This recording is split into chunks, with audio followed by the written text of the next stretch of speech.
Good evening and welcome to Eagle Eye News. I'm Taylor Harrison. And I'm Chris Hausler. Following a months-long investigation, the Alabama Department of Public Health said there's no evidence of rare eye cancer among Auburn University students and employees. After comparing uveal melanoma rates in the Lee County to the rest of the state and country, the department says rates for Lee County and for the university are within normal expected ranges. Uveal melanoma is found in only 5 of every 1 million people. 45 cases of the cancer were found in former Auburn students who graduated between 1980 and 2017.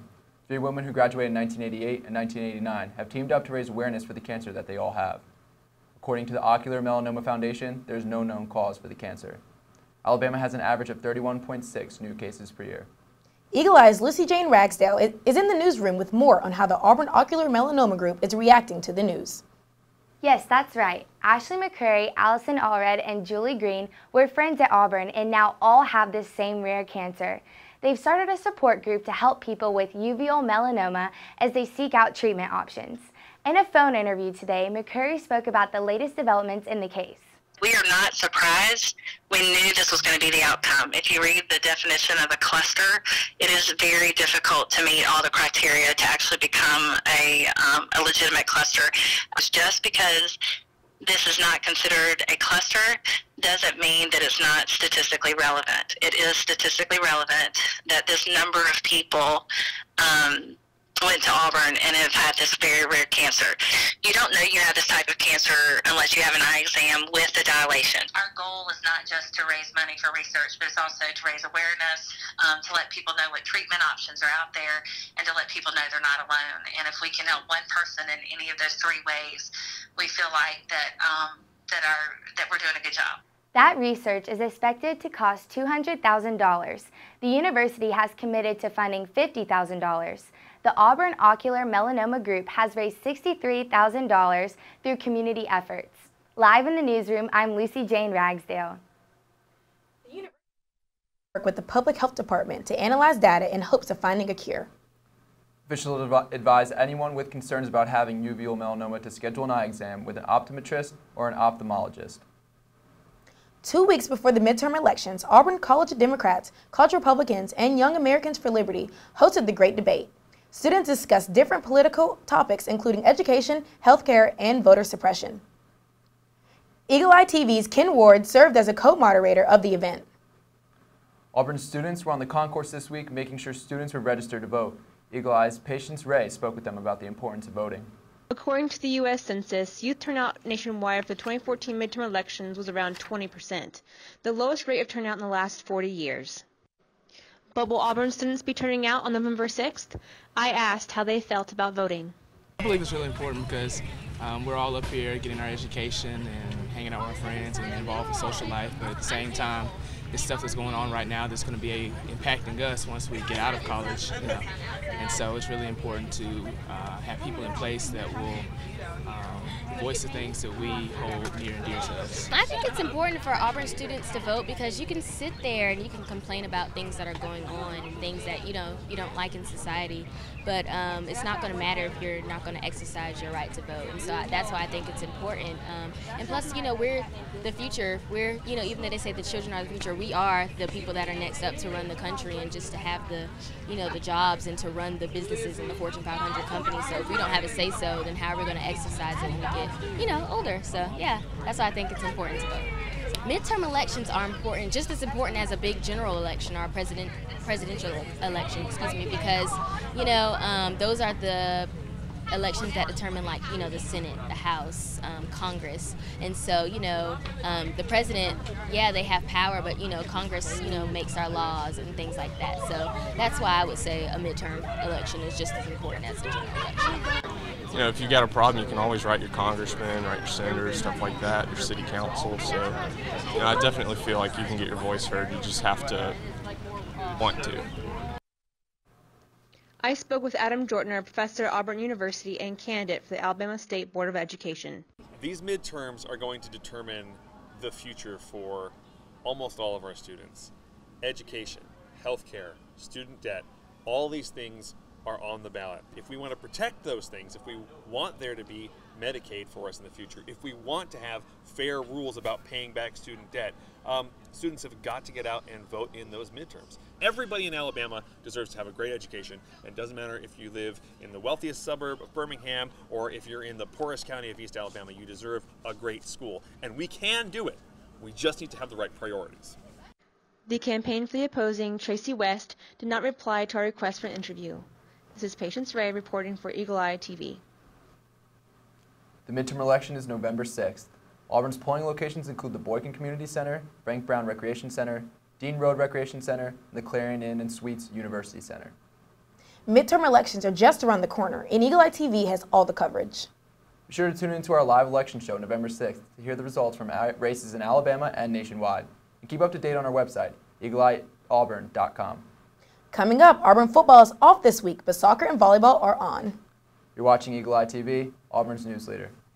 Open road, here comes the Heffley family. Whether it's a short trip or a long haul. Estimated time, 47 hours. They will beg. You're hungry? I'm happy to provide. They will plead. Deep fried butter on a stick. But whatever you do, don't wimp out. Now you're talking. Make them buckle up. He can't hurt. Remember, safety first. Cheese curls second. Are you orange?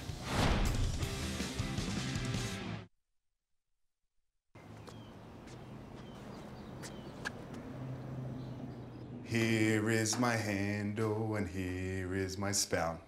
When I get all steamed up, then I shout. Tip me over and pour me out. Oh. It only takes a moment to make a moment. Cheers. Take time to be a dad today.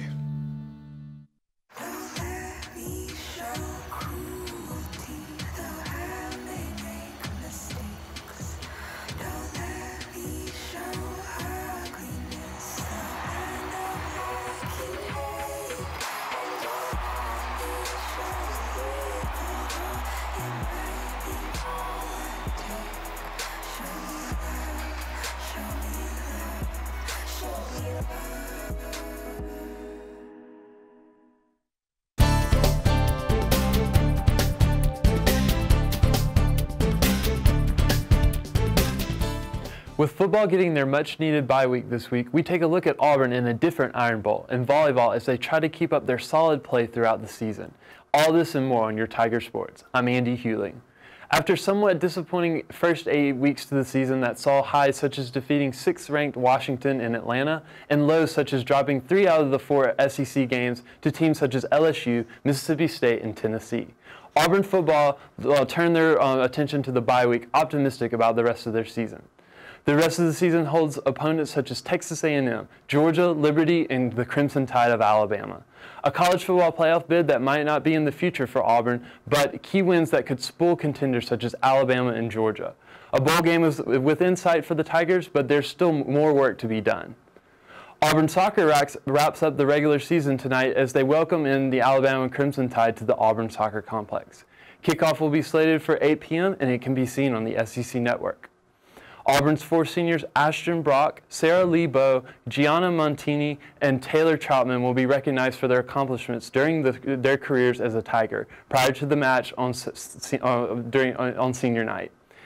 Auburn volleyball returns home to the Plains after a long stretch away from Auburn Arena. The Tigers will host Ole Miss and Arkansas this week, with both matches being shown on the SEC Network Plus and Watch ESPN. The Tigers and Rebels will play Friday at 7 p.m., and the weekend cap is Arkansas on Sunday at 1:30 p.m. Auburn will look to add on to their season with a conference win total as they currently sit at 1-8 in conference play and 8-11 overall. After the break, see how you can celebrate Halloween in Auburn Arena. All this and more on Eagle Eye TV, Auburn's news leader. Fans, direct your attention to the flagpole for a special presentation.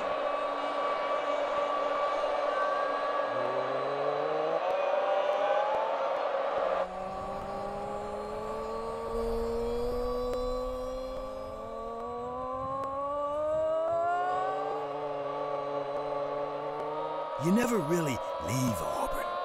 because Auburn never leaves you.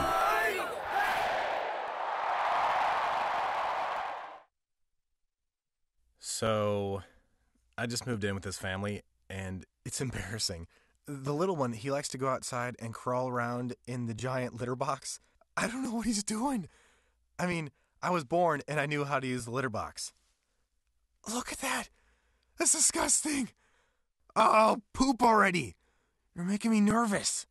Oh, okay, I can't look at this anymore. I really hope he grows out of this, for his sake.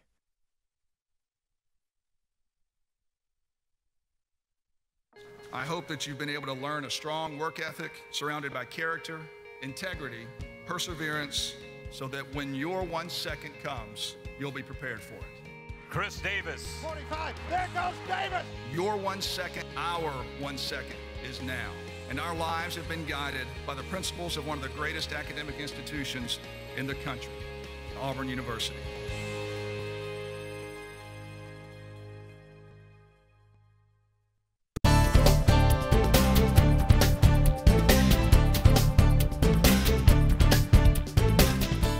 Auburn football's pregame prayer has been called into question by the Freedom from Religion Foundation. The FFRF is the Separation of Church and State watchdog. The organization claims it sent the university an open records request in 2014 and exchanged several emails with a spokesperson before no longer receiving further communication. The FFRF claims that Auburn's chaplain, Chet Williams, should not be employed by the team and should not have unfettered access to the players. The backlash comes after a video of the team praying on the field before its home game against Southern Mississippi on September 29th. The organization says student athletes have the right to pray individually or in a group, but university staff members should not be leading the prayers. A search on Auburn's open payroll site shows no results for Chet Williams being paid by the university. Auburn students are making a difference in the community through Habitat for Humanity. Eagle Eye's Delaney Barrow has the story. In the beginning of October, a group of students from Auburn University helped to build a Habitat for Humanity home in the Auburn-Opelika community. The students both designed and constructed the home as part of a collaboration with Auburn School of Architecture, Building Science, and the Rural Studio Program. In total, over 30 students contributed to the project along with local volunteers. It was a really rewarding experience working with our homeowner. Her name is Miss Michelle, and she was the most lovely lady. And I think she, and also my classmates and I, learned so much while we were building her home. About how a high-quality house is built and how to design in the Auburn-Opelika area. The house we built is an especially eco-friendly house, and it surpassed a lot of green building codes. We reached the highest certificate of green building. It's called Passive House. So I know my classmates and I learned so much, and it was so rewarding giving back to Miss Michelle, who's such a rewarding client in Opelika. So it was just overall a great experience. The success of this new Habitat home is one of the first steps by the Auburn Architecture Program towards establishing a long-term affordable housing option for local families. In Auburn, this is Delaney Barrow, Eagle Eye TV. Over 30 students collaborated with the Auburn School of Architecture, the McWhorter School of Building Science, and Auburn's Rural Studio Program to build an energy-efficient home in Auburn. The spookiest season of the year is here, and several events are being put on around Auburn to celebrate Halloween. On Friday, the Green Pumpkin Splash at the Opelika Sportsplex Pool offers pumpkin decorating, swimming, and prizes. Also on Friday is the 30th annual Pumpkin Carve at the Dudley Hall on campus. Carving will be all day, and the pumpkins will be auctioned off in the evening. All will be joining in on the festivities. The Haunted Auburn Walking Tour will be this Friday and Saturday evenings. Tour guides will detail paranormal activities around the Auburn area. On Halloween, Auburn Parks and Recreation is hosting its annual Downtown Trick or Treat. Merchants will offer candy and treats, and there will be live music and a costume contest. This week's Pet of the Week is Winnie. Winnie is a 4-year-old cat who's described as fun-loving and curious. She recently had kittens and has been in the shelter since June. She is friendly around other cats and dogs. Since having her litter, she has been spayed. Winnie is available for adoption at the Lee County Humane Society. After the break, if you thought carving pumpkins was difficult, see the Halloween tradition brought to a whole new level. You're watching Eagle Eye TV, Auburn's news leader.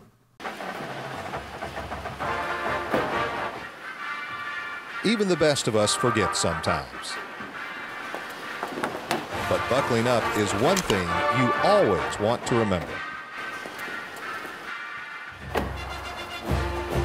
Seatbelts save lives. Drive safe, Alabama.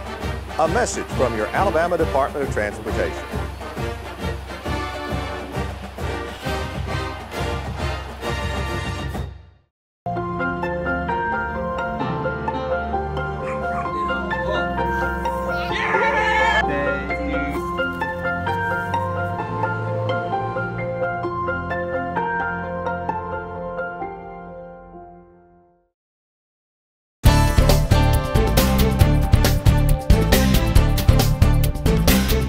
Down 30 feet underwater, a creative group of scuba divers in the Florida Keys carved pumpkins as part of the annual Underwater Pumpkin Carving Contest.